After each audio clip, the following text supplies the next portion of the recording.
Um momento de devoção com Deus para encorajar, inspirar e bendicionar. Bom bini.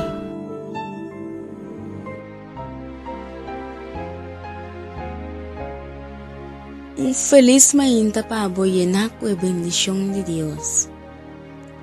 Hoje nós estamos meditando em Joshua 24, versículo 5.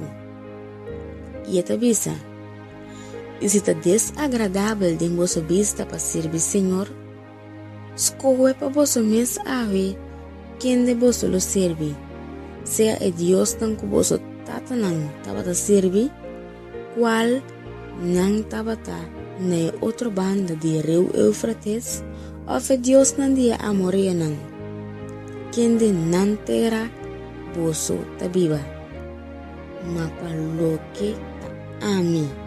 E me cas, nos lo serve, Senhor. Me quero vou meditar a arriba o versículo aqui.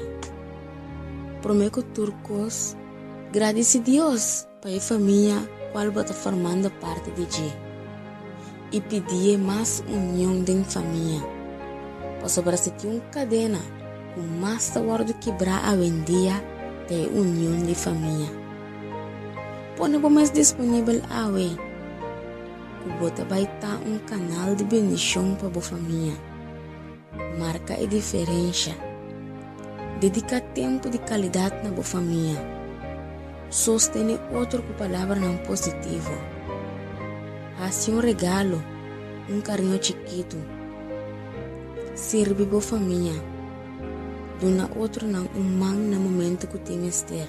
Vai igreja com a família. Braça a família. Tadibo eta. Kiko kubo hasi. Para o próximo.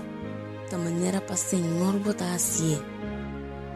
Se abo que estou escutando no momento não aqui. Decidi para botar estrela brilhante para a família.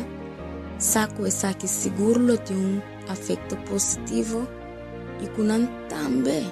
Lo começar assim mesmo com os cubos. Não lo quer da maneira boa. Você escolhe hoje para servir a Deus vivo. Para sobrebotar-me por visa. A mim e minha casa, nós lo serve, Senhor.